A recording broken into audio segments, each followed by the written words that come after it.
demander au gouvernement de ne pas rester en si bon chemin, de permettre, comme dans les autres pays, qu'on puisse aller du nord au sud, de l'est à l'ouest, avec ce moyen de transport qui s'impose désormais à nous. Il sera bien d'impliquer davantage la société civile dans le processus d'élaboration de la loi. Prévoir les moyens financiers nécessaires à la mise en œuvre du projet. Je pense que les moyens sont vraiment nécessaires. L'objectif et les attributions de la sous-commission étaient très clairs. C'est éclairer la commission pour la célérité de ces travaux. Donc, si ce n'était pas fait, il y avait des risques peut-être qu'on vienne ici avec des dissonances entre le texte que nous sommes en train de soumettre à votre appréciation en plénière et le contenu même du code pénal tel qu'il est. Je remercie le gouvernement pour ce projet de loi qui, pour ma part, vise à moderniser le cadre réglementaire actuel de l'aviation civile en prenant en compte les nouvelles exigences et règles découlant des engagements internationaux et communautaires souscrits par notre pays, le Bénin, dans le domaine du transport aérien. Moderniser le cadre réglementaire actuel de l'aviation civile de notre pays, c'est renforcer la sûreté et la sécurité de l'aviation civile, garantir l'efficacité des activités aéronautiques. Qu'il sera bien d'impliquer davantage la société civile dans le processus d'élaboration de la loi. Prévoir les moyens financiers nécessaires à la mise en œuvre du projet. Je pense que les moyens sont vraiment nécessaires. À la lecture du document, Monsieur le Président, nous apercevons qu'il intègre des mesures de sécurité renforcées, des protocoles internationaux et des standards de service élevés.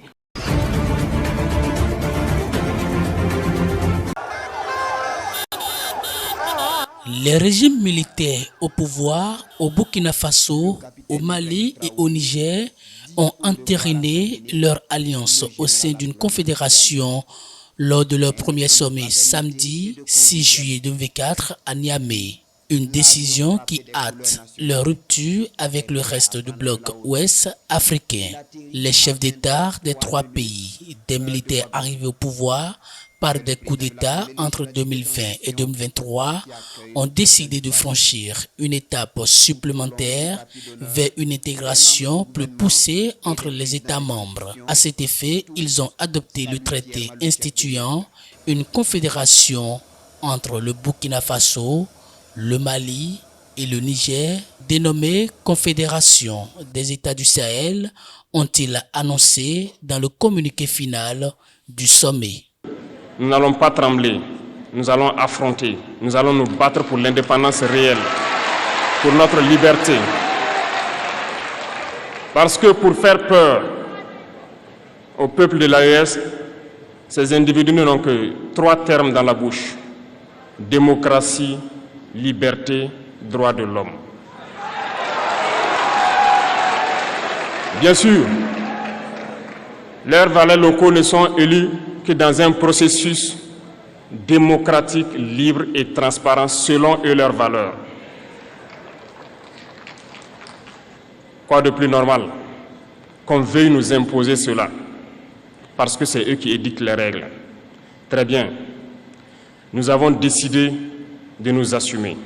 Voilà pourquoi un 26 juillet 2023, lorsque le Niger a décidé de tourner la page, les esclaves de salon et leurs maîtres sont montés sur les grands chevaux. Ils ont mis leurs valets locaux en avant et ont décidé de mener une guerre contre le peuple nigérien. Nous avons donc dit, quiconque osera s'en prendre au Niger nous aura en face parce que nous mènerons une guerre sans merci jusqu'à la dernière goutte de sang pour quiconque osera s'attaquer à nos États. Cette parole, cette décision que nous avons eue hier est d'actualité aujourd'hui et sera d'actualité demain et pour toujours. Ainsi, naquit l'AES le 16 septembre 2023 dans une architecture de défense mutuelle. Mais nous avons jugé nécessaire de prolonger et d'agrandir donc l'architecture de l'AES. Ce qui nous rassemble aujourd'hui doit nous permettre d'aller sur d'autres terrains en plus de la défense, notamment les finances et l'économie, les infrastructures, la santé, l'éducation, bref, j'en passe. Je souhaite donc que ces moments soient pour nous une histoire que nous allons écrire pour l'AES, mais surtout pour l'Afrique et pour le monde entier. Que Dieu illumine tout un chacun de nous, que Dieu nous inspire dans ces tâches qui nous sont confiées, et surtout que lorsque nous faisons tous nos travaux, que nous ayons en tête une seule chose, l'intérêt suprême de nos populations. Sur ce, nous prions encore une fois de plus, bon Dieu, qu'il nous accompagne tous dans nos différentes tâches, qu'il protège nos combattants qui, grâce à eux, nous permettent d'être assis ici et d'échanger autour de l'avenir de nos États. Soyez donc remerciés une fois de plus, peuple nigérien. Soyez unis et solidaires, peuple de l'AES, la patrie ou la mort.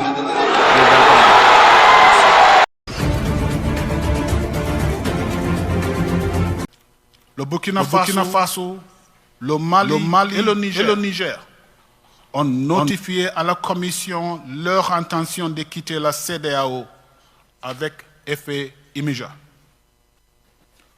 Plus spécifiquement, le retrait des trois pays portera un coup dur à la coopération en matière de sécurité, notamment en termes de partage de renseignements et de participation à la lutte contre le terrorisme dans la sous-région et d'autres initiatives conjointes de sécurité telles que la mise en œuvre de la force régionale en attente de la CEDEAO que le ministre de la Défense de nos États membres vient de convenir d'activer. Le retrait des trois pays pourrait également conduire à un isolement diplomatique et politique sur la scène internationale, dans la mesure où les pays ne pourront plus bénéficier d'un soutien de bloc en cas de candidature de leurs citoyens ou citoyennes à des postes internationaux au sein de l'Union africaine, des Nations unies et des organismes similaires. Ce retrait affectera également les conditions de voyage et d'immigration des citoyens de ces trois pays, car ils auront désormais à mener des démarches en vue de l'obtention d'un visa avant de voyager dans la sous-région. Les citoyens de ces pays pourraient ne plus être en mesure de résider ou de créer librement des entreprises dans le cadre des facilités mises en place par la CEDEAO et pourraient être soumis à diverses lois nationales. Ainsi, ces trois pays vont devoir cesser d'utiliser le passeport de la CEDEAO, la carte d'identité nationale biométrique de la CEDEAO et l'assurance automobile carte brune de la CEDEAO à l'échelle régionale. Sur le plan économique et financier, le retrait des trois États membres pourrait entraîner l'arrêt ou la suspension de tous les projets et programmes mis en œuvre par la CEDEAO dans ces trois pays et dont la valeur est estimée à plus de 500 millions de dollars américains. Il convient également de noter que les deux institutions financières régionales, qui sont le BIDC et la BOAD, ont des investissements très importants dans ces trois pays. Le BIDC compte 27 projets actuellement dans ces trois pays, d'une valeur totale estimée à environ 321 millions de dollars. Les trois pays ont apporté un total de 33 millions de dollars américains au capital de la banque. Sur le plan institutionnel, il convient de noter que le retrait des trois pays entraînera non seulement la fermeture des 4 structures régionales de la CEDEAO au Burkina Faso, des 2 organismes régionaux de la CEDEAO au Mali et d'un bureau régional de la CEDEAO au Niger, mais il affectera également la sécurité d'emploi de quelques 130 personnels de la CEDEAO qui sont des citoyens des 3 pays.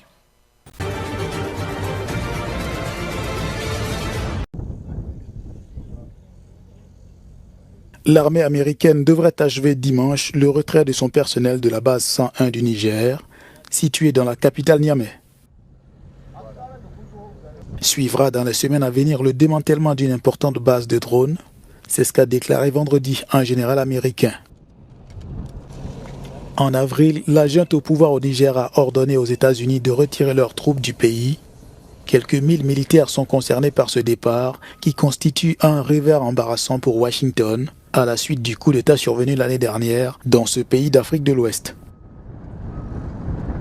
Avant le coup d'État, le Niger était un partenaire clé des États-Unis dans la lutte contre le terrorisme au Sahel.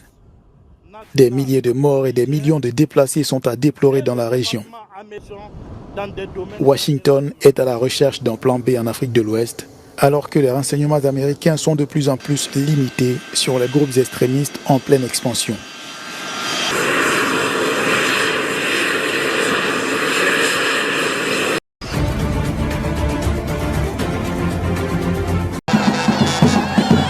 Lors d'un week-end marqué par des réunions de haut niveau dans une Afrique de l'Ouest divisée, le sommet de l'Alliance des États du Sahel, regroupant le Niger, le Mali et le Burkina Faso, a donné naissance à une confédération ce samedi 6 juillet à Niamey.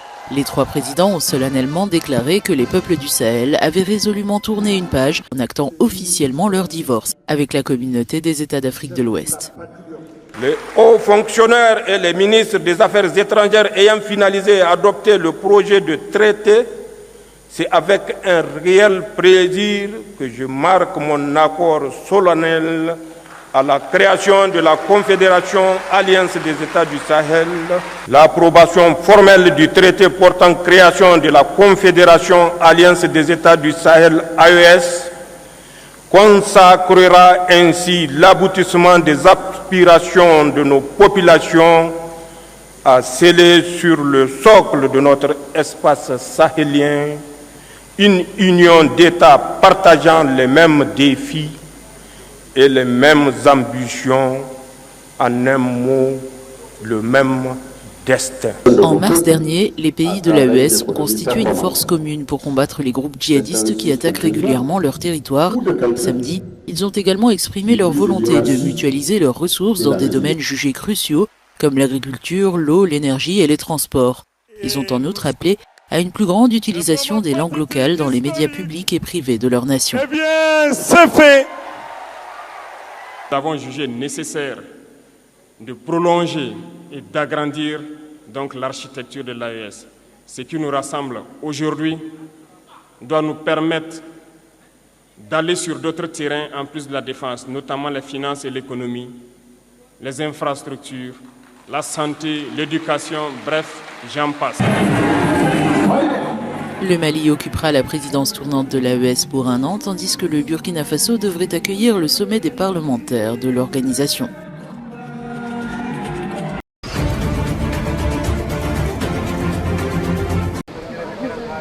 À Nairobi au Kenya, Tabitha et son mari David Kero font le tour des commissariats de police, des hôpitaux et des morgues, dans l'espoir de retrouver leur fils Joseph Mwangi, mort ou vif. Le jeune homme de 28 ans a disparu lors des manifestations populaires de juin contre le projet de loi de finances proposé par le Parlement kényan. Une mère inconsolable. Cela fait maintenant 2 semaines que le gouvernement ne nous aide pas. Il ne nous aide d'aucune façon. Il devrait chercher nos enfants parce que j'ai cherché partout, mais aucune trace de mon fils. J'ai signalé sa disparition au poste de police de Kasarani, mais les policiers ne semblent pas s'en préoccuper, ni savoir quoi que ce soit.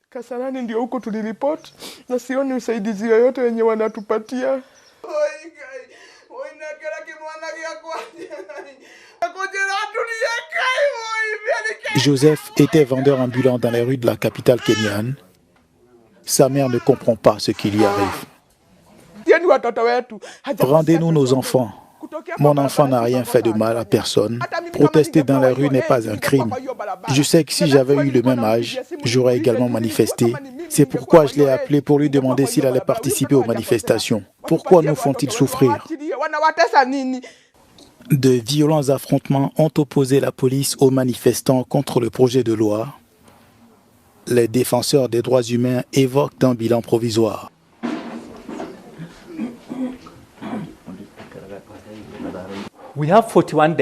Nous avons 41 morts, nous avons 35 enlèvements, nous avons 746 arrestations, les blessés sont nombreux, donc je maintiens qu'il s'agit bien d'un bilan provisoire, car nous continuons à en documenter d'autres.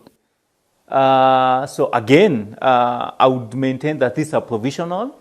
We still continue to document more. Le projet de loi a finalement été abandonné par le président William Ruto.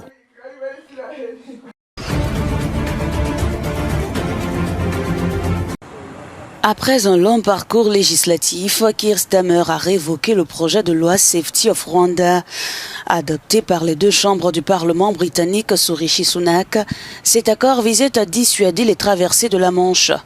Plus de 13 500 personnes sont arrivées au Royaume-Uni par cette voie depuis le début de l'année. Pour le nouveau Premier ministre, la solution est ailleurs.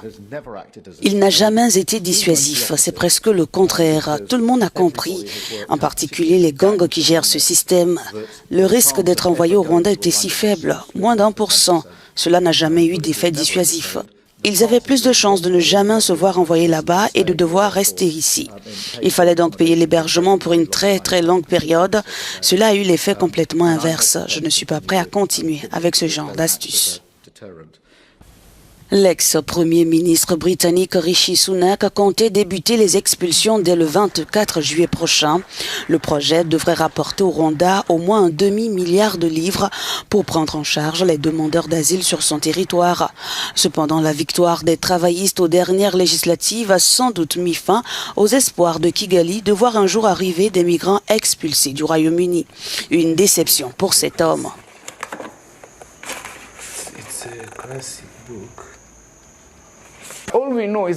Tout ce que nous savons, nous avons été des réfugiés nous-mêmes. Nous ne pouvons pas maltraiter les réfugiés. Je suis né en exil, ma mère et mon père sont nés en exil. Notre président actuel a été élevé en exil. Il est parti quand il avait 4 ou 5 ans. Il n'y a pratiquement pas d'intellectuels ou de personnes rwandaises qui n'aient pas connu l'exil. C'est une question qui nous tient à cœur.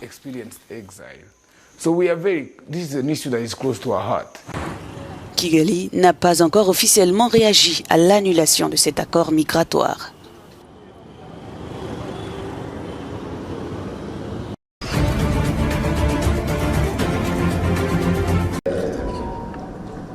Des délégations de divers partis politiques soudanais se sont réunies samedi dans la capitale égyptienne pour trouver une solution politique à la crise au Soudan. Des représentants d'organisations régionales et internationales étaient également présents. Les participants ont appelé à poursuivre les pourparlers entamés à Jeddah entre l'armée et les forces de soutien rapide. Les discussions et les délibérations ont porté sur la nécessité d'une fin immédiate de la guerre, de façon à assurer les mécanismes, les méthodes et le contrôle d'un cessez-le-feu permanent ainsi que l'arrêt des hostilités. Les participants ont insisté sur l'importance de s'engager à respecter la déclaration de Jeddah, de veiller à son application et de la réviser pour l'adapter à l'évolution de la guerre. Le ministre égyptien des Affaires étrangères, Badr Abdelati, a appelé à l'inclusion de toutes les parties soudanaises dans les efforts de paix en respectant la souveraineté et l'unité du Soudan sans ingérence extérieure. Toute véritable solution politique à la crise au Soudan doit être fondée sur une vision purement soudanaise, émanant des Soudanais eux-mêmes, sans injonction ni pression de la part d'une quelconque partie extérieure. L'ancien Premier ministre Abdallah Hamdok est venu avec la coalition qu'il dirige Taqaddum et qui réunit des partis pro-démocratiques, des groupes armés et des membres de la société civile appelant à la fin de la guerre. L'incapacité à réunir les deux belligérants pour négocier sérieusement, mettre fin à la guerre et avancer dans un processus politique est le principal obstacle. Mais je pense qu'avec la pression exercée de l'intérieur par la société civile, les groupes soudanais, la région et le monde, nous serons en mesure de faire pression sur eux pour qu'ils s'assoient à la table des négociations. Depuis avril 2023, le conflit au Soudan a fait plus de 14 000 morts et contraint près de 10 millions de personnes à fuir leur foyer, entraînant des alertes de famine et des vagues de violences ethniques.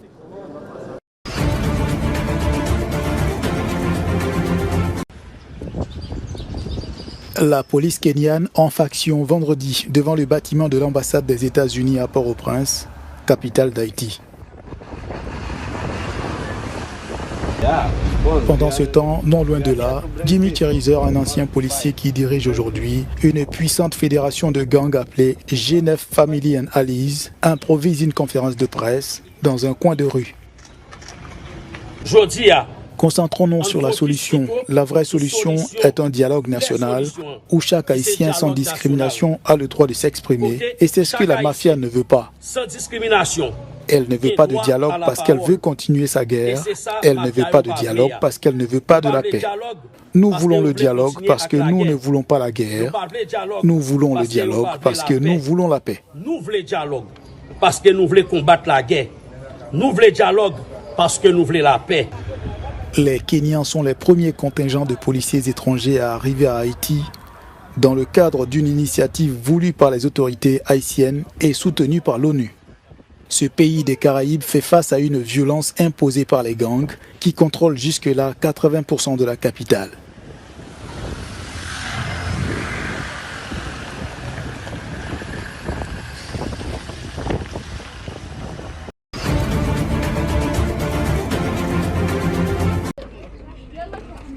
Les Palestiniens de la bande de Gaza, épuisés par 9 mois de guerre entre Israël et le mouvement Hamas, expriment des doutes sur la possibilité d'un cessez-le-feu. Leurs espoirs ont été anéantis car les deux camps se sont retranchés. L'offensive aérienne et terrestre israélienne menée en représailles à l'attaque du Hamas du 7 octobre a tué plus de 38 000 Palestiniens.